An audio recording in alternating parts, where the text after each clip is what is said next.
엄마, 이제 제발 좀 그만해요. 왜 매번 저희를 탓하세요? 내가 너희를 위해 뭘 포기하고 살았는지 알기나 하니? 너희 키우느라 내 젊음을 다 바쳤어. 엄마, 저희 가족도 정말 어렵다고요. 저희도 생활비가 빠듯하고 남편 사업도 계속 적자인 상황이에요. 그렇다고 내 엄마가 이렇게 알아누웠는데 그걸 그냥 두겠다는 거니?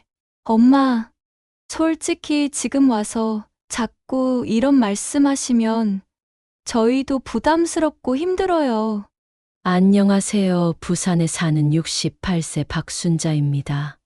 저는 젊은 시절부터 전통시장에서 장사를 하며 아들과 딸, 두 아이를 키워왔습니다.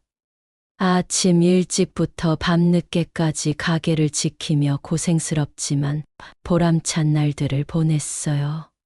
아이들이 건강하고 똑똑하게 자라는 모습을 보며 힘든 줄도 몰랐습니다. 하지만 지금은 세월의 무게와 건강 문제로 힘든 나날을 보내고 있습니다. 사랑했던 가족이지만 이제는 상처로 남은 관계가 저를 더욱 아프게 합니다. 제 이야기를 들으시면서 따뜻한 위로와 격려 댓글 부탁드릴게요. 구독과 좋아요는 저 같은 사람들에게 큰 힘이 됩니다. 오늘은 제 삶의 이야기를 들려드리려고 합니다. 저는 평생 가족을 위해 헌신하며 살아왔지만 어느 순간 제 자리에는 외로움과 갈등만 남아 있었습니다. 건강이 나빠졌을 때도 아들과 딸은 각자의 삶에만 몰두하며 저를 외면했어요. 재산 문제로 저의 의견을 무시한 아들의 행동, 딸과 병원비를 두고 벌인 다툼, 그리고 그 과정에서 무너져간 가족의 모습들. 마지막으로 제가 남긴 편지가 이 모든 갈등의 끝에서 발견되었을 때, 비로소 가족들이 무엇을 깨달았는지, 제 이야기를 들어주시고 여러분의 생각을 댓글로 나눠주세요. 끝까지 함께 해주신다면 큰 위로가 될 것입니다. 저는 부산의 한 전통시장에서 젊은 시절을 보냈습니다. 가판대에서 하루 종일 서서 손님들을 맞이하고 흥정을 했습니다. 시장은 언제나 소란스러웠지만 그 소음 속에서도 희망과 에너지가 넘쳤습니다. 아침부터 저녁까지 일하고도 피곤하단 생각은 들지 않았어요. 집에 돌아가서 두 아이가 저를 반갑게 맞아줄 때면 하루의 피로가 눈 녹듯 사라졌으니까요. 아들과 딸은 제 삶의 전부였습니다. 아들은 어릴 때부터 조용하고 착한 아이였고, 딸은 밝고 명랑해서 제 자랑이었어요. 시장에 다녀오면 엄마 왔어요? 하고 현관문을 열어주던 아이들의 목소리가 아직도 생생합니다. 밥을 먹을 때면 서로 반찬을 나눠 먹고 한 장 남은 김이라도 양보하며 웃던 모습이 떠오릅니다. 그 시절엔 돈이 많진 않았지만 아이들과 함께라면 모든 것이 충만했습니다. 제가 시장에서 번 돈은 고스란히 아이들 공부에 쓰였습니다. 아들은 공고를 다니며 성실히 공부했고, 딸은 학원을 다니며 열심히 노력했어요. 아들의 작업복을 사주고 딸의 교과서를 사며 마음속으로 늘 다짐했죠. 이 아이들만큼은 나처럼 살게 하지 않겠다. 더 나은 세상을 살아가게 해주고 싶다. 그런 제 노력이 헛되지 않았는지 두 아이 모두 대학까지 진학하며 저를 기쁘게 해주었습니다. 하지만 아이들이 커가면서 점점 제 곁에서 멀어졌습니다. 처음엔 학업과 취업 준비로 바쁘다며 시장에 오지 않았고, 나중엔 가정을 꾸리고 나니 연락도 뜸해졌어요. 그럴 때면 저는 스스로를 위로했어요. 아이들도 자기 삶이 있는 거지. 내가 너무 욕심내면 안 돼. 건강한 가정을 꾸리고 잘 살고 있는 게 중요하지. 그러나 마음 한구석엔 여전히 허전함이 남아 있었습니다. 특히 명절 때가 되면 그 감정이 더 커졌어요. 아이들이 엄마, 이번엔 못 내려갈 것 같아요. 라는 말을 할 때마다 괜찮다며 웃었지만 속으로는 눈물을 삼켰습니다. 제가 본격적으로 몸이 아프기 시작한 건 60대 중반 즈음이었습니다. 갑 한 대를 접고 병원을 다니며 쉬는 날이 늘어갔습니다. 허리 디스크부터 무릎 관절염까지 고생하지 않는 곳이 없었어요. 시장 일을 하며 쪼그리고 앉아 무거운 짐을 들던 날들이 제 몸 구석구석을 갉아먹은 겁니다. 그때 저는 아이들에게 도움을 요청하기로 결심했습니다. 처음에는 아들에게 전화를 걸었습니다. 너 요즘 어떻게 지내니? 엄마 좀 봐줬으면 하는데 시간이 될까? 아들은 바쁜 목소리로 이렇게 대답했습니다. 엄마, 지금 회사 일이 너무 바빠요. 요즘엔 주말에도 출근하거든요. 다음에 시간 되면 갈게요. 그 순간 마음이 내려앉았습니다. 바쁘다니 얼마나 바쁘면 주말에도 날 볼 수 없다는 걸까. 다음은 딸에게 연락을 했습니다.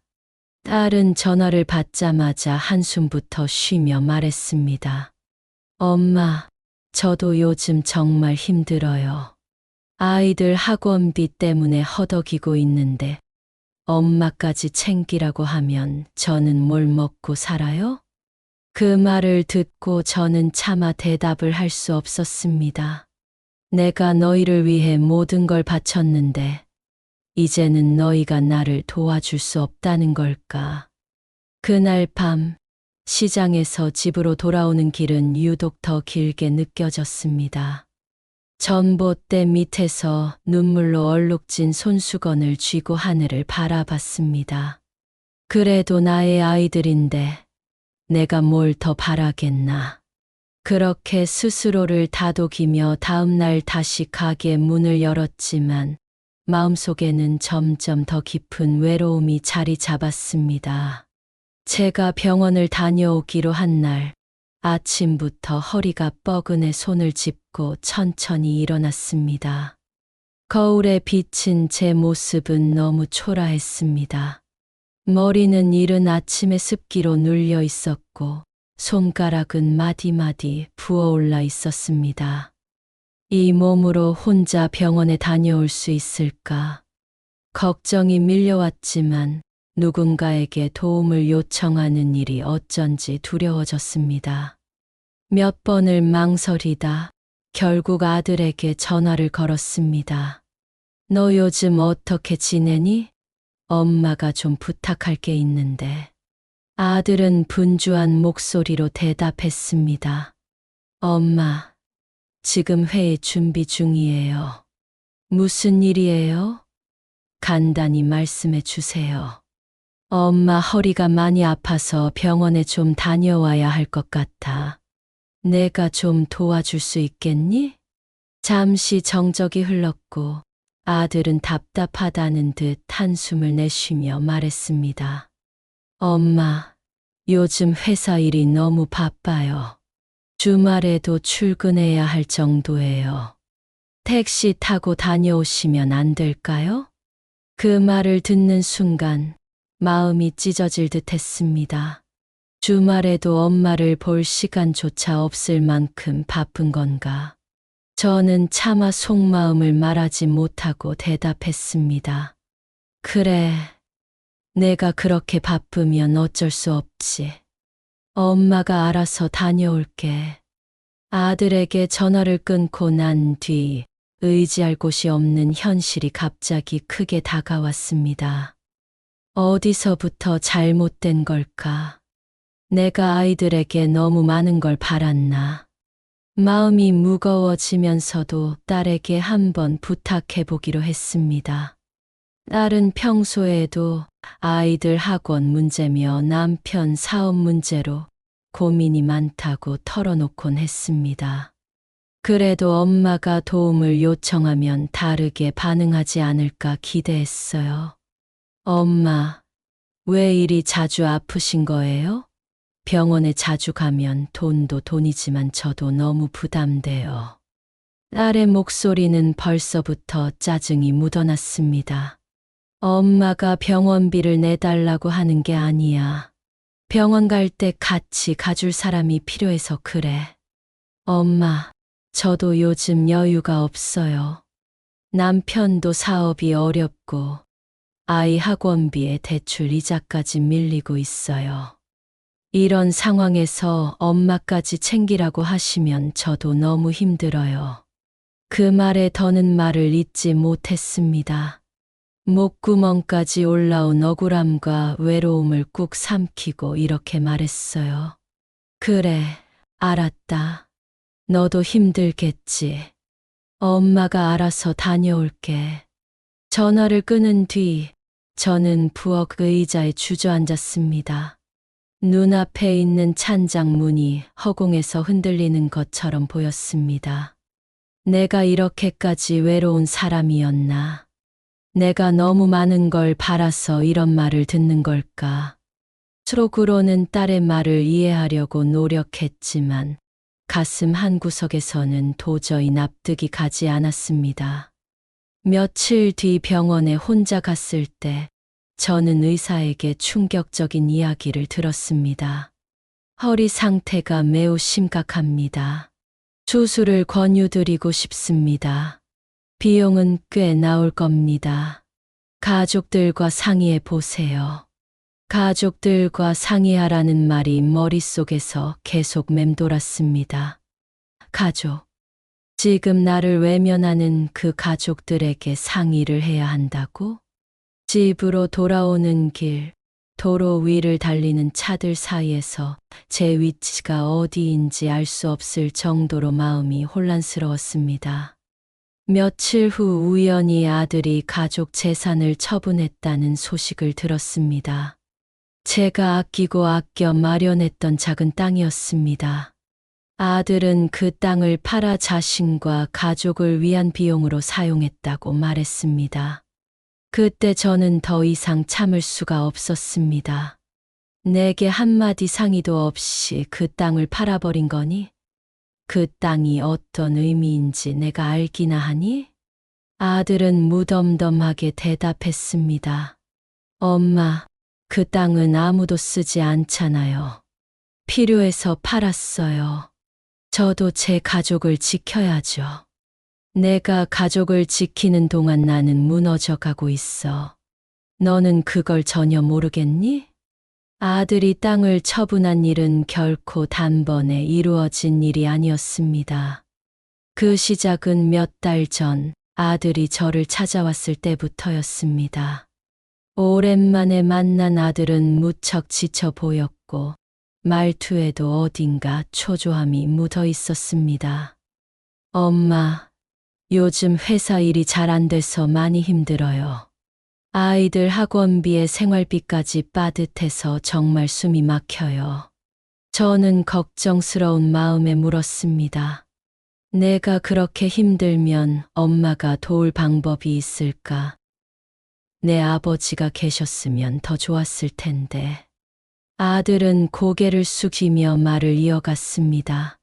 엄마, 솔직히 말씀드리면 그 땅 있잖아요. 그걸 처분해서 조금 숨통을 트이게 하면 안 될까 싶어요. 그 말을 듣고 저는 가슴이 철렁 내려앉았습니다. 그 땅은 단순히 재산 이상의 의미를 가진 것이었으니까요. 평생을 시장에서 번 돈으로 마련한 땅, 아이들이 혹시나 어려움을 겪을 때 쓰라고 마음을 다해 준비한 재산이었습니다. 저는 차분히 아들에게 대답했습니다. 그 땅은 내 아버지와 내가 너희를 위해 준비한 거야. 하지만 그건 정말 마지막 수단으로만 쓰고 싶어.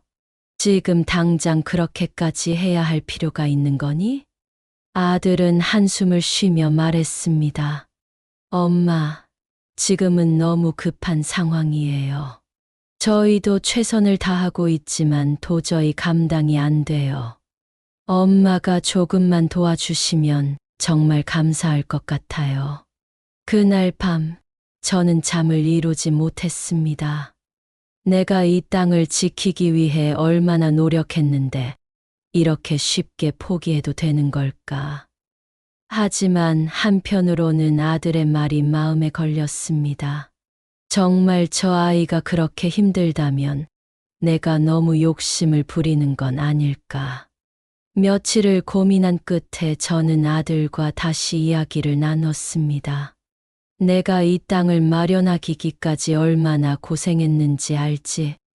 하지만 내가 정말 그렇게까지 힘들다면 우리가 함께 상의해서 방법을 찾아보자. 아들은 고개를 끄덕이며 네 엄마, 상해 드리겠습니다. 라고 말했습니다. 그렇게 일이 해결되는 듯 했지만 얼마 지나지 않아 아들은 제게 말도 없이 땅을 처분해 버렸습니다. 저는 그 사실을 우연히 다른 사람을 통해 알게 되었습니다. 그 땅이 얼마 전에 매물로 나왔던데 드디어 처분하셨나 봐요. 그 말을 들은 순간 가슴이 철렁 내려앉았습니다. 어떻게 내 동의 없이 그런 결정을 할 수 있지? 아들에게 전화를 걸었을 때 아무렇지 않게 대답했습니다. 엄마, 요즘 너무 급해서 어쩔 수 없었어요. 미리 말씀드리려고 했는데 상황이 너무 다급해서 그렇게 됐어요. 저는 전화를 붙잡고 한참을 말하지 못했습니다. 너 정말 그렇게까지 했어야 했니? 내가 마지막으로 상의하겠다더니 결국 이렇게 되는 거니? 아들은 당황하는 기세가 없이 말했습니다. 엄마, 정말 죄송해요. 그런데 저희 가족도 살아야 하잖아요. 엄마가 이해해 주시면 좋겠어요. 그날 밤, 저는 더 이상 아무 말도 하고 싶지 않았습니다. 눈물이 나지도 않았습니다. 그저 마음속 깊은 곳에서 묵직한 무언가가 차오르는 느낌이었습니다. 며칠 동안 저는 아무것도 할 수 없었습니다. 집안은 여전히 고요했고 그 고요함은 평소와는 다른 무게로 저를 짓눌렀습니다. 밥을 먹으려고 해도 숟가락을 들 힘조차 나지 않았습니다. 식탁 위에 놓인 반찬들은 그대로 남아버렸고 저는 스스로에게 계속 물었습니다. 내가 잘못했나? 내가 이 아이들에게 너무 많은 기대를 했던 걸까? 아니면 내 희생이 아무 의미도 없는 것이었을까? 그 땅에 대한 기억은 모든 순간에 녹아 있었습니다. 제가 장사를 하면서도 밤늦게 집에 들어오면서도 그 땅을 생각하면 힘이 났습니다.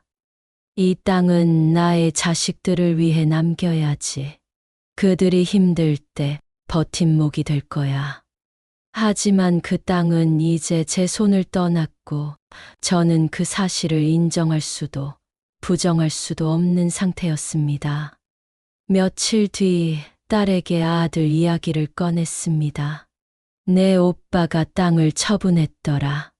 너는 그 사실 알고 있었니? 딸은 고개를 숙이며 대답했습니다. 네, 엄마. 저도 오빠한테 얘기 들었어요. 그런데 워낙 사정이 급했다고 하더라고요.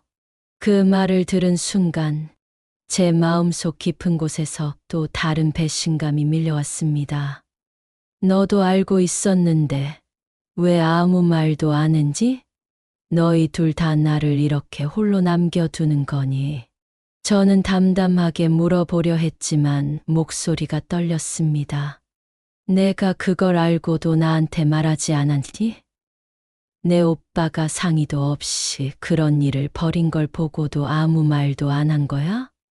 딸은 고개를 들지 못한 채 작게 대답했습니다. 엄마, 저도 걱정되긴 했어요. 그런데 오빠가 너무 힘들어 보였거든요. 그리고 우리도 요즘 사정이 안 좋아서 딸의 말은 제 마음에 또 다른 깊은 상처를 남겼습니다. 그래, 너희 사정이 그렇게 어려우니 엄마는 상관없다고 생각했구나. 나도 이제는 너희에게 기대면 안 되겠구나. 딸은 아무 대답도 하지 않았고 저는 더 말을 잇지 못했습니다. 그날 밤 저는 침대에 누워 이리저리 뒤척이며 잠들 수 없었습니다. 머릿속에는 온갖 생각이 얽혀 있었습니다. 내가 잘못 키운 걸까? 아니면 세상이 변해서 이런 건가? 내가 너무 많은 걸 아이들에게 바랐던 걸까? 결국 새벽까지 고민하다가 겨우 눈을 붙였지만 꿈에서도 마음이 불안했습니다. 얼마 후 아들이 직접 저를 찾아왔습니다. 아들의 얼굴은 지쳐 있었고 한숨을 내쉬며 조용히 말했습니다. 엄마, 그 땅 처분하고 남은 돈이 조금 있는데 지금 상황에서는 엄마께 드릴 여유가 없어요. 그 말을 들었을 때 제 머릿속은 멍해졌습니다. 그 돈이 남았다고? 그런데 그 돈이 나와는 무슨 상관이 있다는 거지? 나는 그 땅이 주는 희망만으로도 충분했는데. 저는 간신히 목소리를 내며 물었습니다. 그게 무슨 말이야? 너희가 필요해서 처분한 건 알겠어. 하지만 남은 돈이라도 나한테 무슨 의미가 있겠니? 아들은 무거운 목소리로 대답했습니다. 엄마, 그 돈은 이미 계획이 잡혀 있어요. 아이들 학원비랑 대출 상환에 써야 해요. 지금은 엄마께 드릴 수 있는 여유가 없어요. 그 말을 들은 순간 제 가슴은 천천히 무너져 내렸습니다. 남은 돈조차도 나와는 상관없다는 거구나. 내 삶의 희망이었던 그 땅도, 그 땅을 처분한 결과물도 이제는 내 것이 아니구나. 저는 다시 한번 큰 숨을 내쉬며 최대한 차분하게 물었습니다. 내가 그렇게 힘들다면 엄마도 이해하려고 노력할게. 하지만 그 전에 내가 나한테 상의도 없이 그 땅을 처분했던 건 잘못이라는 걸 알아야 하지 않겠니? 아들은 눈을 피하며 작게 대답했습니다. 엄마, 저도 미안해요. 그런데 그때는 너무 급해서 그리고 엄마가 허락 안 하셨을 것 같아서 그냥 결정했어요. 그 말을 들은 순간 저는 더 이상 아무 말도 할 수 없었습니다. 내가 평생 너희를 믿었는데 너희는 날 이렇게 몰아내는구나. 그날 밤 저는 다시 침대에 누워 눈을 감았지만 머릿속은 여전히 어지러웠습니다. 나는 이 아이들을 위해 모든 걸 바쳤는데 왜 나는 이토록 외로운 걸까? 눈물이 흐르지 않았습니다. 대신 마음속 깊은 곳에서 무거운 돌덩이 같은 무언가가 내려앉는 느낌이었습니다. 며칠 뒤 딸과 또 한 번의 갈등이 시작되었습니다. 이번에는 병원비 문제였습니다. 딸은 여전히 자신의 상황이 어렵다는 말을 반복하며 제가 병원비를 알아서 해결하라고 했습니다. 그 말을 들으면서도 저는 도무지 이해할 수 없었습니다. 내가 너희에게 뭘 바란다고 이렇게까지 밀어내는 거니? 내가 정말 짐이 된 거니? 저는 침착하려 애쓰며 딸에게 물었습니다. 정말로 엄마가 이렇게 힘들 때 너희는 도울 생각이 없는 거니? 내가 너희를 위해 모든 걸 바쳤던 게 이제는 아무 의미도 없는 거니? 그 대화를 마지막으로 저는 아이들에게 더 이상 아무 말도 꺼내지 못했습니다. 갈등은 점점 깊어졌고 저는 그 틈에서 점점 더 고립되었습니다. 스스로에게 묻기 시작했습니다. 나는 정말로 이 가족에게 짐이 된 걸까? 아니면 내가 너무 많은 걸 바라서 잘못된 걸까? 아들이 땅을 처분하고 난 후 저는 병원에 혼자 다니는 날이 늘어났습니다. 허리와 무릎은 점점 더 나빠졌고 의사는 한 번 더 수술을 권유했습니다. 박순자 씨, 지금 수술하지 않으면 앞으로는 더 어려워질 수 있습니다. 의사의 말에 저는 한동안 대답하지 못했습니다. 수술비는 제게 너무나 큰 부담이었습니다.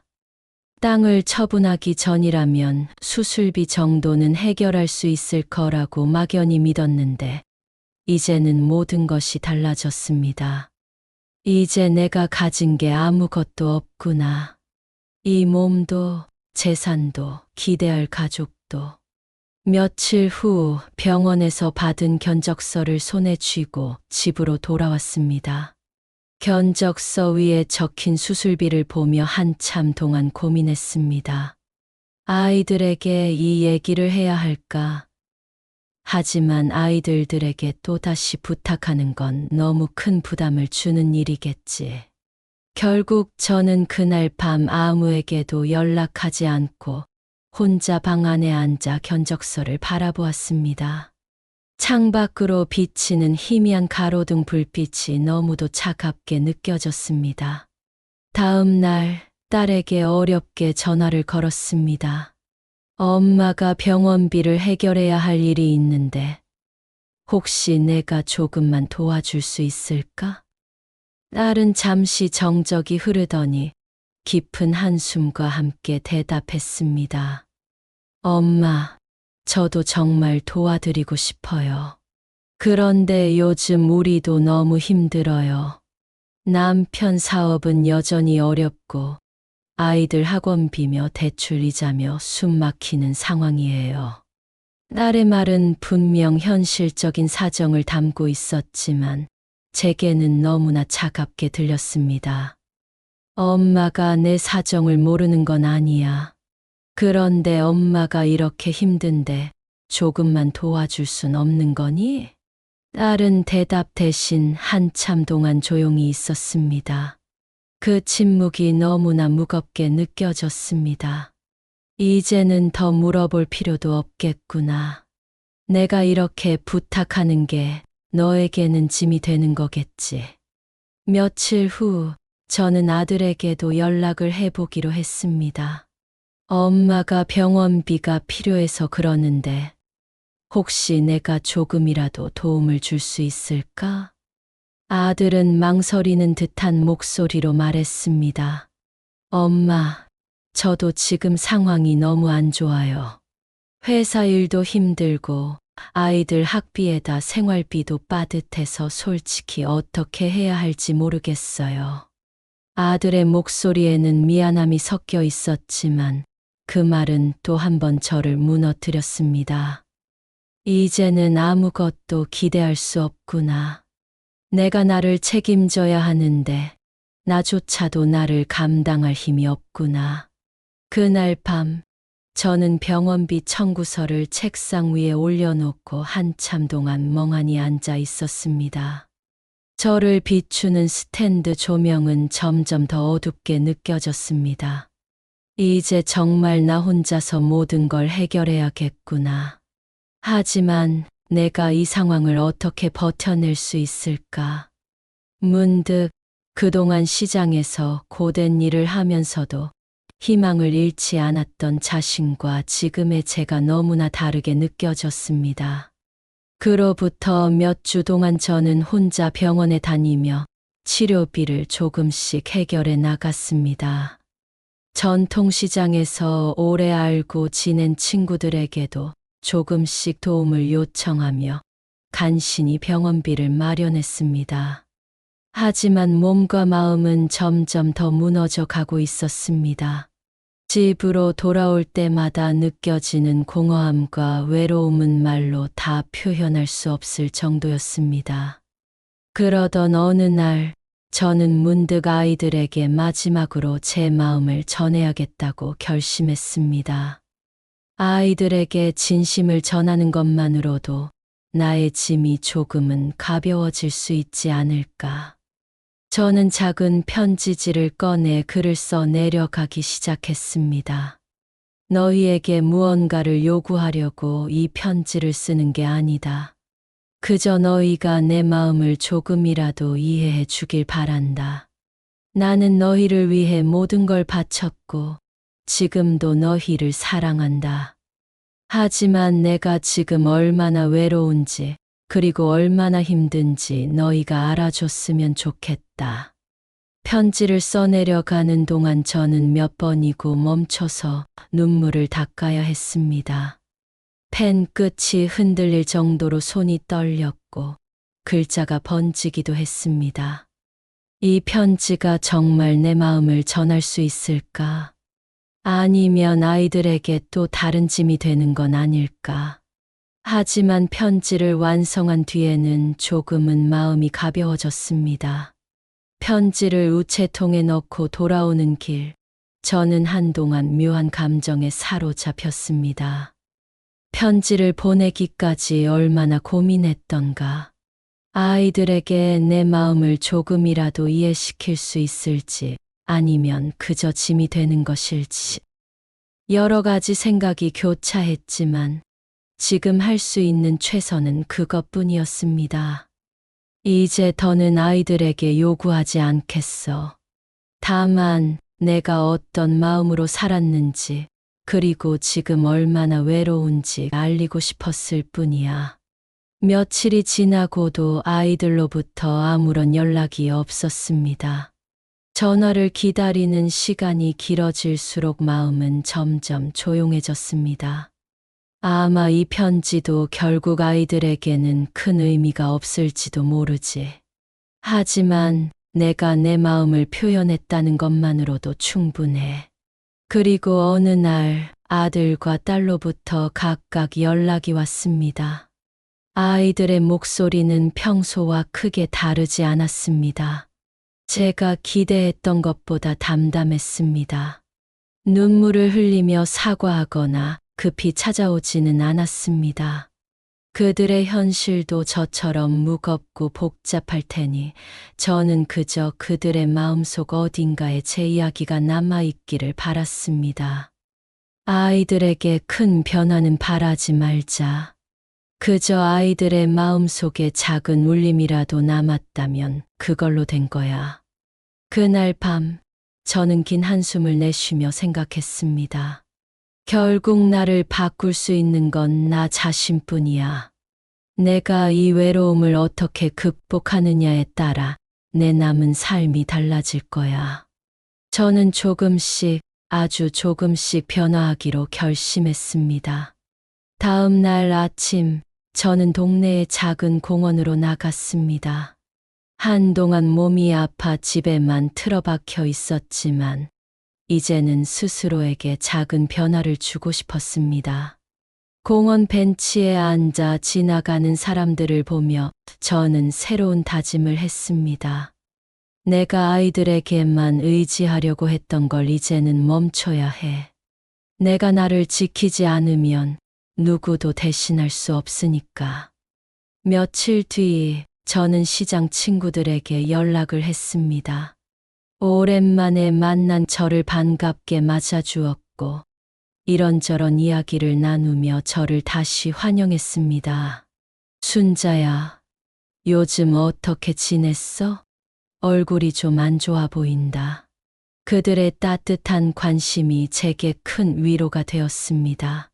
저는 친구들에게 제 병원비 사정과 최근의 마음 상태를 솔직히 털어놓았습니다. 힘들긴 한데 이제는 혼자라도 잘 이겨내야겠다고 생각해. 친구들은 제 이야기에 고개를 끄덕이며 응원했습니다. 그래, 우리도 도와줄 테니 너무 혼자 짊어지려 하지 마. 그날 이후 저는 가끔씩 시장에서 친구들의 가게를 돕기 시작했습니다. 아주 가벼운 일부터 시작했지만 그 일은 제게 오랜만에 삶의 활력을 가져다 주었습니다. 시장에 흐르는 익숙한 소음과 활기는 제게 묘한 안정감을 주었습니다. 여기 김 2봉지만 더 주세요. 손님들의 이런 외침을 들으며 저는 다시 과거의 자신감을 되찾는 기분이었습니다. 아직 내 삶에 할 일이 남아 있구나. 내가 나를 지키는 법을 배워야겠구나. 시간이 흐르면서 저는 점점 더 혼자 살아가는 방법을 익혀갔습니다. 병원도 혼자 다니며 치료비는 시장 일을 도우며 조금씩 해결했습니다. 공원에서 산책을 하며 햇빛을 쬐는 시간은 이제 제 하루의 소중한 일과가 되었습니다. 과거의 상처는 완전히 치유되지는 않았지만 그 상처와 함께 살아가는 법을 배웠습니다. 아이들과의 관계는 이전과 크게 달라지지는 않았습니다. 어느 날 저는 시장 친구 중 한 명이 권유한 요리 교실에 참석하게 되었습니다. 작은 모임이었지만 그곳에서 만난 사람들은 서로의 이야기를 나누며 웃음꽃을 피웠습니다. 우리 모두 고생 많이 했네. 그래도 이렇게 모이니 좋잖아? 각자의 이야기를 들으며 저는 제 삶에도 작은 행복이 찾아오고 있음을 느꼈습니다. 요리 교실에서 배운 새로운 음식을 만들어 시장 친구들에게 나누어 주었을 때 친구들의 환한 미소는 제게 큰 힘이 되었습니다. 순자야, 이런 재주도 있었네. 그날 저는 오랜만에 진심으로 웃었습니다.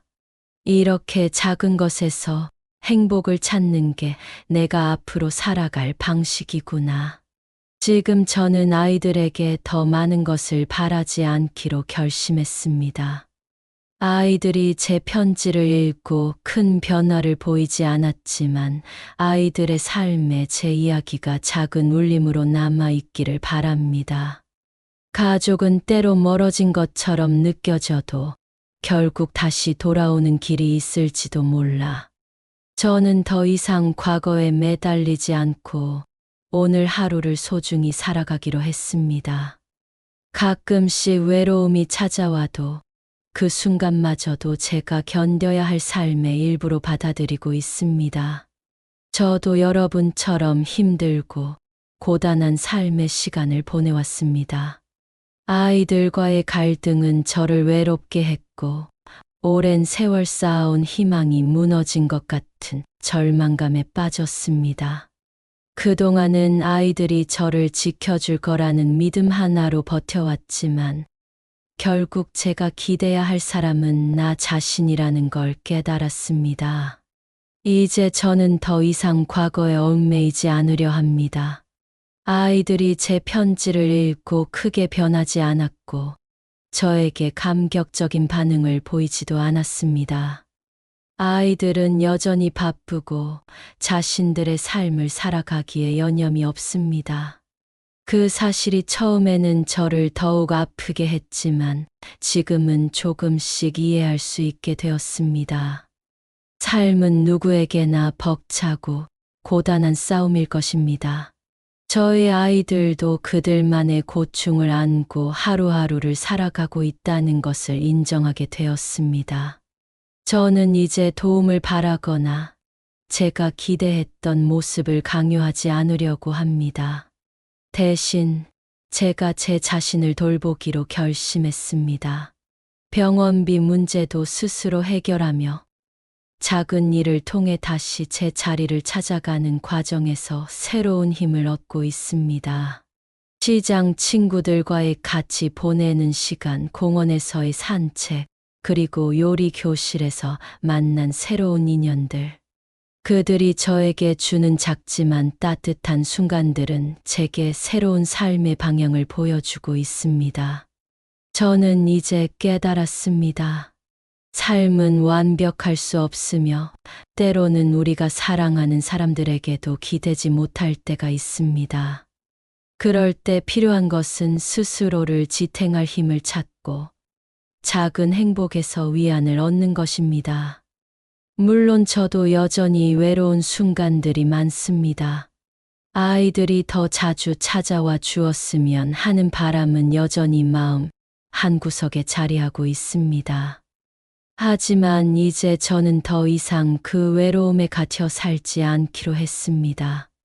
저는 오늘도 작은 변화를 만들어 가며 새로운 시작을 하고 있습니다.